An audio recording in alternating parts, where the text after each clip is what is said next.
Perform பண்ணும்போது எனக்கு தெரிஞ்சு ட்ரைனிங் வந்து எங்கள்கிட்ட தான் எடுத்துருப்பாங்கன்னு நினைக்கிறேன். ஏன்னா இந்த படத்தை நாங்கள் ஜெய்பீம் டப் பண்ணும்போது நான் என்னதான் பார்த்துக்க சொன்னார் டப்பிங் ஞானவேல் சார். ஸோ நான் தான் வந்து டப்பிங் வந்து கோஆர்டினேட் பண்ணேன். கிட்டத்தட்ட ஹோல் ஃபிலிமும் 5 தடவை டப் பண்ணாங்க. நான் வந்து முடிச்சுட்டு ஃபர்ஸ்ட் தடவை டப்பிங் முடிஞ்சுச்சு, நீங்கள் போகலாம், ஊருக்கு போகலாம் அப்படின்னு சொல்லிடுவேன். ஒரு 2 நாள் கழிச்சு திருப்பி அலிஜோ ஃப்ரீயாக இருக்கீங்களா, நான் சொல்லுங்கள், ஒன்றும் இல்லை, ஒரு 2 டைலாக் கரெக்ஷன் இருக்குது, வர முடியுமா? நான் எந்த முகசொலிப்பும் இல்லாமல் 2வது தடவை வருவாங்க. வந்துட்டு அந்த 2 டைலாக் முடிஞ்சுல அப்படின்னு இல்லை, திருப்பி ஃபர்ஸ்ட்ல இருந்துன்னு சொல்லுங்க. ஸோ இது மாதிரி அதை பண்ணலாமா, அதை மாதிரி இதே பண்ணலாமா. பட்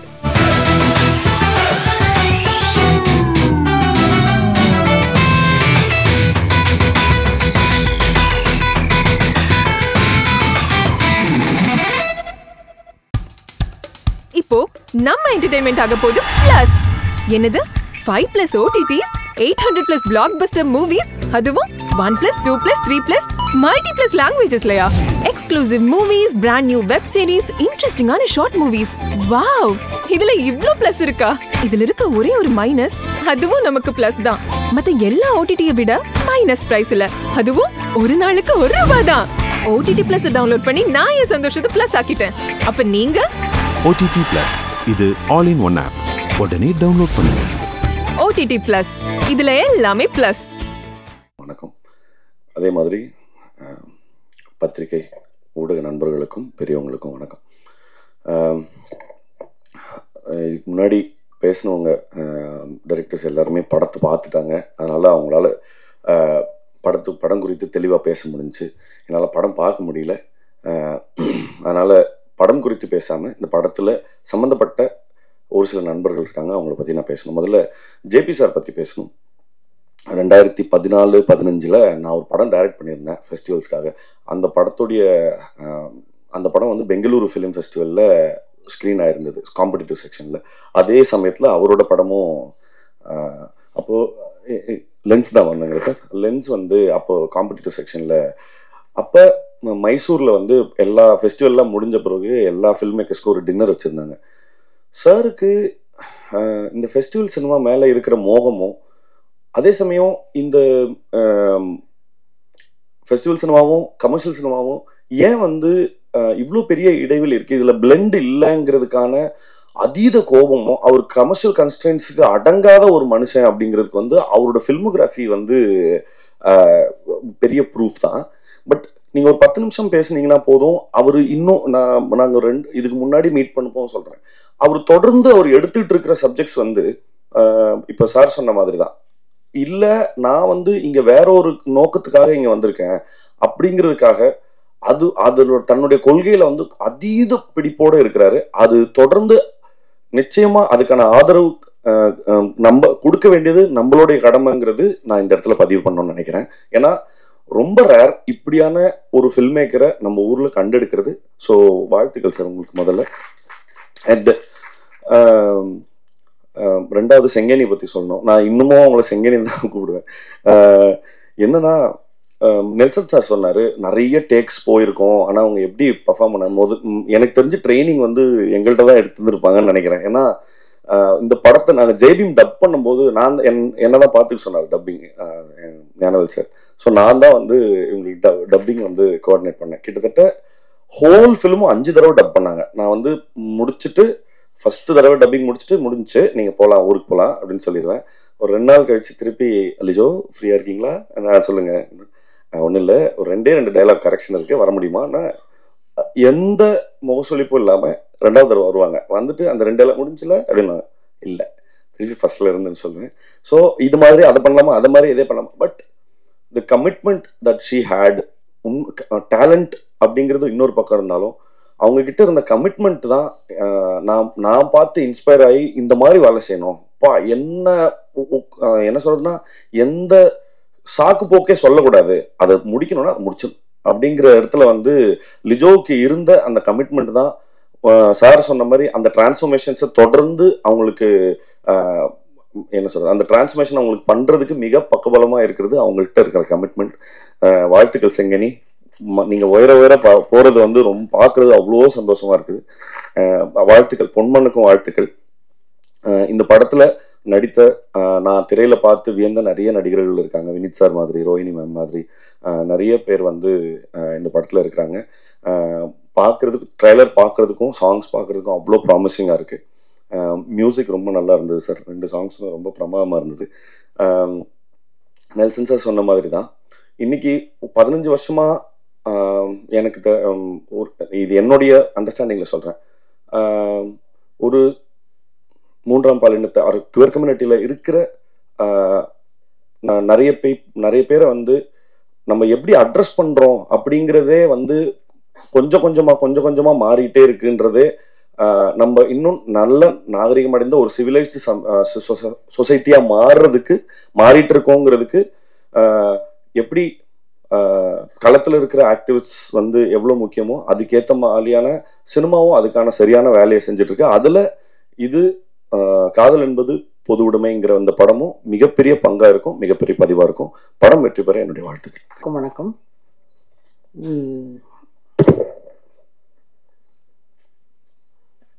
இந்த படத்துல நான் படம் பார்க்கும்போது மிஸ் பண்ண விஷயம் வந்து மியூசிக்கையும் லிரிக்கையும் ரொம்ப மிஸ் பண்ணேன் நான். ஏன்னா பார்க்க கவனிக்கல. ஏன்னா இந்த படத்தினுடைய சப்ஜெக்டை பார்த்த உடனே நான் முதல்ல இதை கரெக்டாக சொல்லியிருக்காங்களோடா, எது பார்க்கணும் முதல்ல அப்படின்னு சொல்லிட்டு மியூசிக்கையும் லைன்ஸையும் மிஸ் பண்ணியிருந்த லிரிக்கையும் இப்போ தான் இங்கே ஆடியோ ரிலீஸ்க்கு வந்து பார்க்கும்போது தான் அதை ரொம்ப அழகாக பண்ணியிருந்த மியூசிக் டைரக்டரும் சரி லிரிக்ஸும் குட், ரொம்ப நல்லா இருந்தது. அப்புறம் இந்த படத்தில் நடிச்சிருக்கிறவங்க வந்து ரோஹிணி மேம் ஆகட்டும், இல்லை வினீத் சார் ஆகட்டும், அனுஷா, கலேஷ், இது எல்லாருமே சம்மந்தப்பட்ட எல்லாருமே ரொம்ப ரியலாக இருந்திருந்தாங்க, ரொம்ப ரியலாக பண்ணியிருந்தாங்க. அப்புறம் லிஜோ, என்ன எங்கள் லிஜோன்னு தான் சொல்லணும்.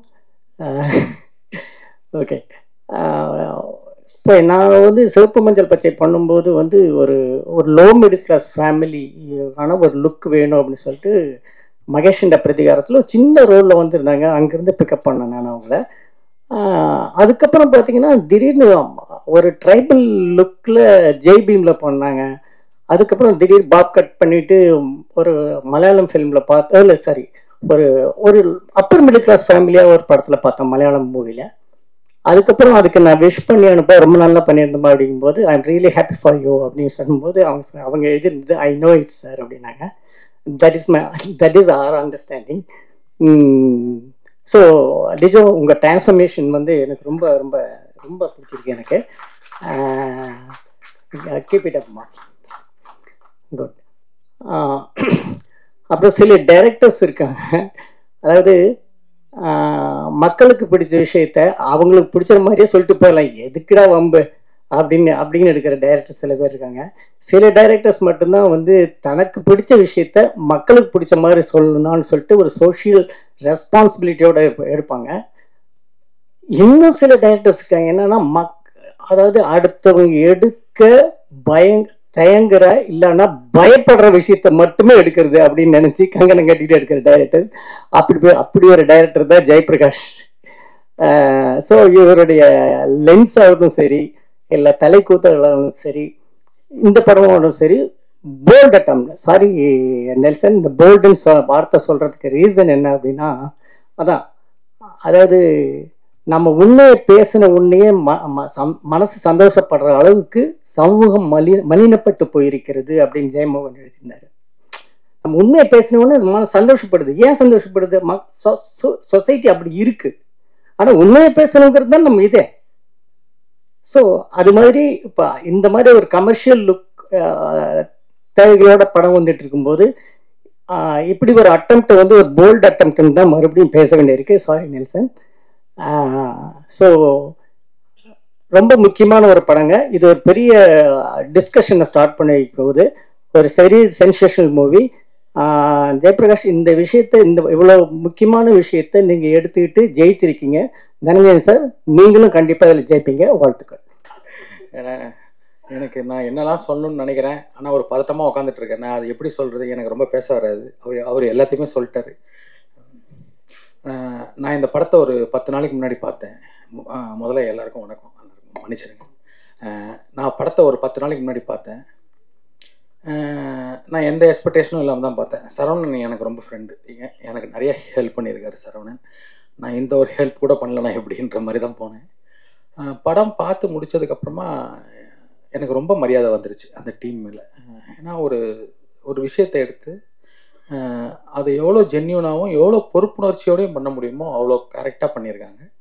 அதே சமயத்தில் அந்த மெயினாக ஒரு நல்ல விஷயம் சொல்கிறோம், பொறுப்பாக சொல்கிறோம், அதெல்லாம் தாண்டி ஆடியன்ஸ்க்கு வேண்டியது ட்ராமா, ஒரு சுவாரஸ்யம் வேணும் படம் பார்க்குறது. அதுவும் அந்த படத்தில் இருந்தது. படம் முடிகிற வரைக்குமே நான் என்ஜாய் பண்ணேன்.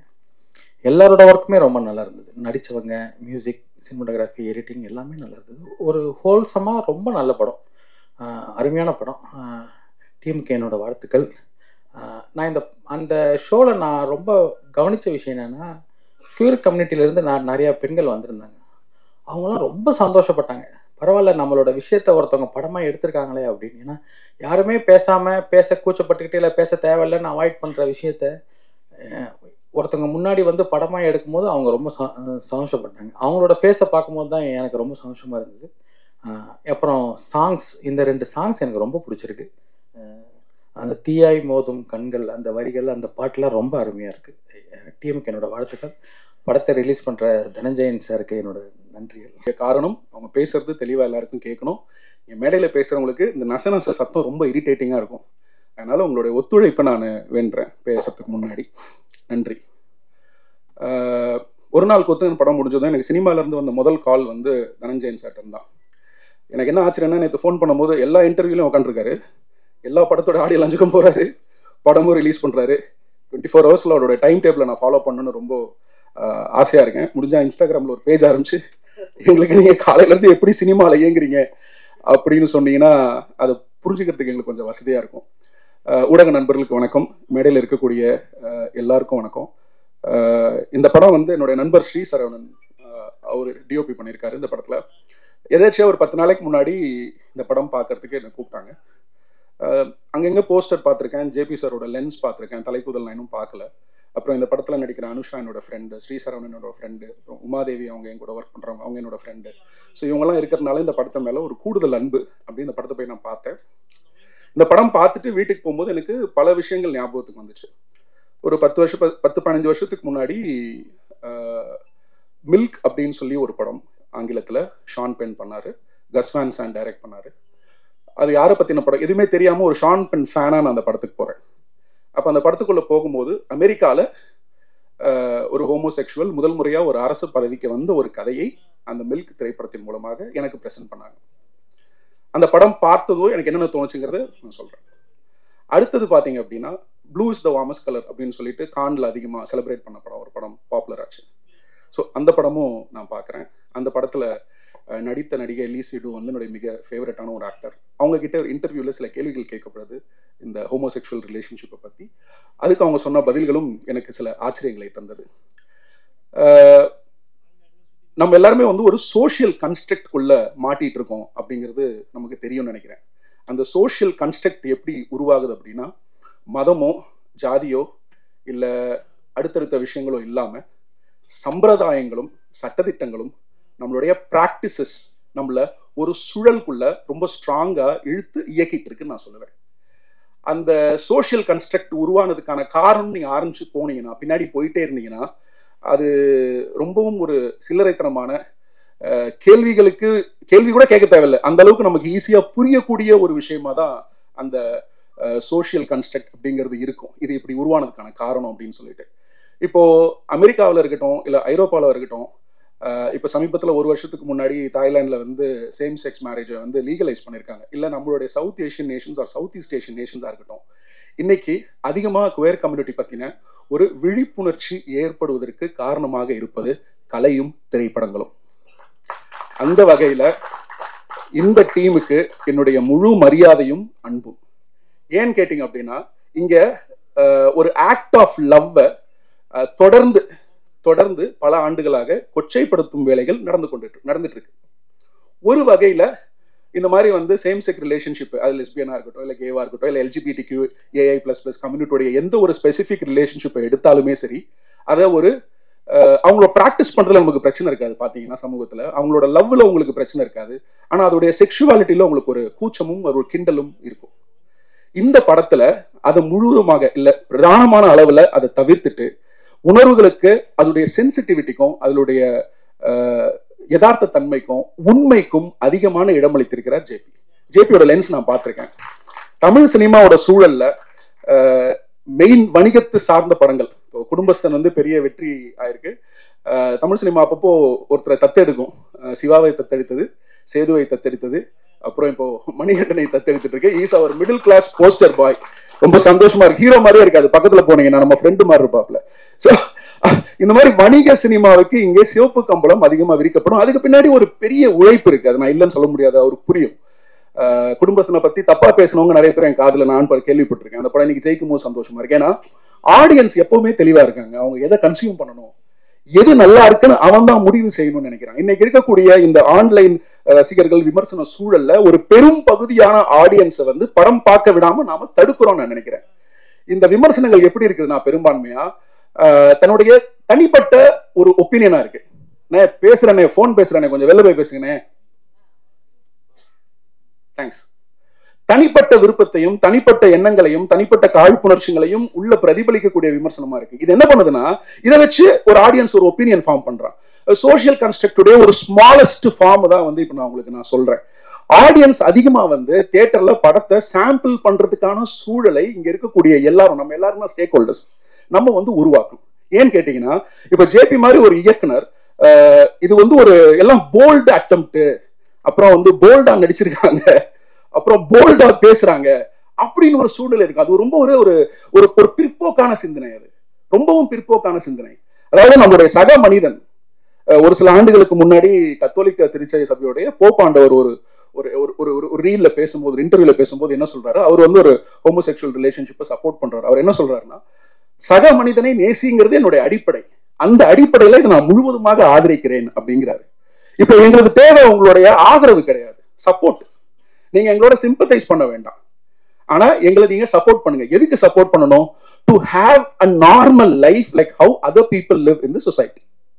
இங்க பேசும்போது கூட வந்து இவங்க டிஃபரெண்ட் அப்படின்ற ஒரு வார்த்தையை யாரோ பயன்படுத்தினாங்க, அதெல்லாம் கிடையாது. இந்த படம் எது நார்மல் இல்லைங்கிறத கேள்வி எழுப்பக்கூடிய படம், அதற்கு விடை சொல்லக்கூடிய படம். இப்ப இங்க இருக்கிறவங்களுக்கு எல்லாம் என்ன பிரச்சனை அப்படின்னா, ஒரு லெஸ்பியன் ரிலேஷன்ஷிப்ல 2 பெண்கள் ரிலேஷன்ஷிப்ல இருக்கும்போது, இல்ல ஒரு 2 ஆண்கள் ரிலேஷன்ஷிப்ல இருக்கும்போது, இல்ல கியூர் கம்யூனிட்டியில இருக்க யாரோ 2 பேர் ரிலேஷன்ஷிப்ல இருக்கும்போது இவங்களுக்கு பிரச்சனை அவங்க 2 பேர் லவ் பண்றது இல்ல, அவங்க எப்படி ஒரே வீட்டுல இருப்பாங்க, அவங்க எப்படி செக்ஸ் வச்சுப்பாங்க, அவங்க என்ன பேசுவாங்க, அவங்க ரொமான்ஸ் எப்படி இருக்கும், இது எதுவுமே நம்மளுடைய கண்களுக்கும் நம்மளுடைய மனசுக்கும் பழக்கப்பட்ட விஷயங்கள் கிடையாது. நம்மளோட brain is actually controlled by a cognitive bias. அதாவது நீங்க பார்க்கிற விஷயங்கள், கேட்கிற விஷயங்கள், பழகிற விஷயங்கள், உங்களுக்கு போதனை கொடுக்கக்கூடிய விஷயங்களை வச்சு உங்க பிரெயின் வந்து இது சரி இது தவறு அப்படின்னு ஒரு முடிவு இருக்குது. இது வந்து உங்க பிரெயின் வந்து கண்டிஷன் பட்டிருக்கு. உங்கள எல்லாருமே, நானும் தான், நம்ம சின்ன வயசுல இருந்து வளர்றோம், நம்ம பார்க்கிற விஷயங்கள், நமக்கு சொல்லப்படுகிற விஷயங்கள், திணிக்கப்படுகிற விஷயங்கள், இதெல்லாம் உங்களோட பிரெயின்ல வந்து ஒரு கன்ஸ்ட்ரக்ட் உருவாக்குது. இது இப்படிதான் ஒரு கன்ஸ்ட்ரக்ட் உருவாக்குது. அதுல இருந்து இந்த சமூகம் தன்னை விடுவித்துக் கொள்ள ட்ரை பண்றத நான் இந்த சினிமா மூலமா பாக்குறேன். அதுக்காக மில்க் எடுத்த கஸ்மான்ஸானும் சரி, இல்ல blue is the warmest colour எடுத்த அந்த இயக்குனரும் சரி, இந்த படத்தை எடுத்திருக்கக்கூடிய ஜேபிக்கும் சரி, என்னுடைய நன்றிகளை நான் தெரிவிச்சுக்கிறேன். இந்த ஆடியோ லான்ச்சுக்கு பிரதானமா பெருசா நாங்க அதிகமா பங்கு பெறது இல்லை. ஏன்னா ஒரு ஆடியோ லான்ச்ல உண்மையை பேச முடியறதில்ல, அந்த படம் நல்லா இருக்கும் நல்லா இல்லையோ. ஏன்னா இதெல்லாம் வந்து கடவுள்களை ஆடியன்ஸை வந்து கடவுளாக்கும் மேடைகளாக ஆடியோ லான்ச்சுகள் வந்து மாறிட்டே வருது. அதெல்லாம் தேவையில்லை. ஒரு படத்தில் இருக்கக்கூடிய உண்மை தன்மையை எடுத்து நீங்க பேசினாலே அது அந்த ஆடியன்ஸுக்கு போய் சேரும். பிரஸ் அது சரியா புரிஞ்சுப்பாங்க. தேவையற்ற ஜோடனைகள் நமக்கு ஒரு ஆடியோ லான்ச்ல தேவையில்லை. இந்த படம் பாத்தீங்கன்னா ஒரு உண்மையான முயற்சி. இந்த தமிழ் சினிமா சூழல்ல, இன்னைக்கு இருக்கக்கூடிய வணிக சூழல்ல இப்படி ஒரு படத்தை, அதாவது முழுக்க முழுக்க இவர் சொல்றாரு இல்லையா கேள்வி, ஆக்சுவலா அவரோட பாயிண்ட் என்னோட பாயிண்ட் ரொம்ப பக்கத்துல இருந்தது. ஜேபி பேசும்போது எனக்கு கோபம் வந்தது. அங்கதான் வந்து ஒரு ஹார்ட் ஃபார்ம் வந்து அது ஒரு படைப்பா உருவாக்கும். ஒரு கிரியேட்டர் வந்து ஏதாவது ஒரு விஷயத்தை பார்த்து அதை நேசிக்கணும், இல்ல காயப்படணும், இல்ல கோவப்படணும். அப்படி ஏதாவது நடந்தா மட்டும்தான் அவரால் ஒரு உண்மையான கிரியேஷனை கொண்டு வந்து வெளியில மக்கள் முன்னாடி கொடுக்க முடியும். இந்த படம் வந்து ஒரு உண்மையான படைப்பு அப்படின்னு நான் நம்புறேன். இப்ப நான் உங்ககிட்ட சில கேள்விகள் எல்லாம் முன் வச்சேன் இல்லையா, LGBTQIA+ உடைய கம்யூனிட்டி பத்தின ரிலேஷன்ஷிப் சம்பந்தமான கேள்விகள் நிறைய பேருக்கு இருக்குன்னு. அனைத்து கேள்விகளுக்கும் ரொம்ப அழகாக பதில் சொல்றாங்க.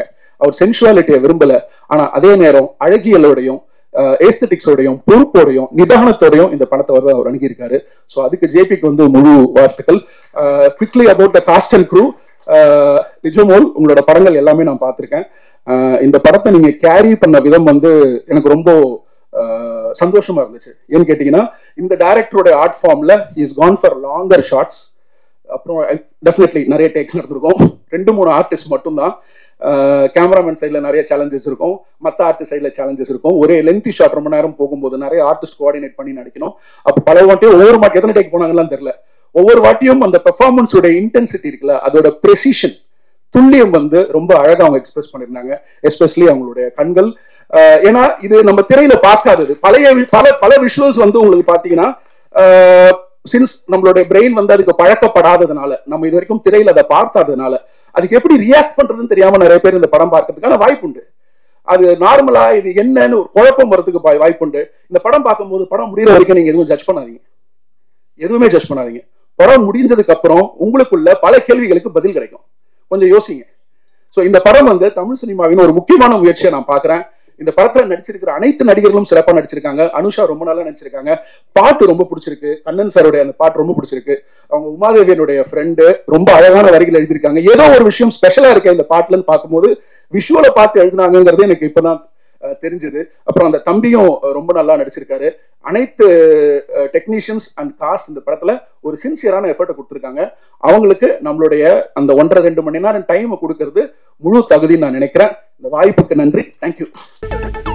இப்போ உங்க என்டர்டெயின்மெண்ட் ஆக போகுது plus 5+ OTT 800+ blockbuster movies 1+, 2+, 3+ multi+ languages exclusive movies, brand new web series, interesting ஆன short movies, இப்படி நிறைய பிளஸ். வெயிட் இதுல மைனஸ் ஒரு விஷயமும் இருக்கு. மத்த எல்லா OTTs விட மைனஸ் பிரைஸ்ல ஒரு நாளைக்கு ₹1 மட்டும்தான். உங்க சந்தோஷத்தை பிளஸ் பண்ண போற OTT பிளஸ் இப்ப உங்க கையில. உடனே டவுன்லோட் பண்ணுங்க. OTT Plus இது ஆல் இன் ஒன் ஆப். உடனே டவுன்லோட் பண்ணுங்க. என்டர்டெயின்மெண்ட்டை பிளஸ் பண்ணுங்க OTT பிளஸோட.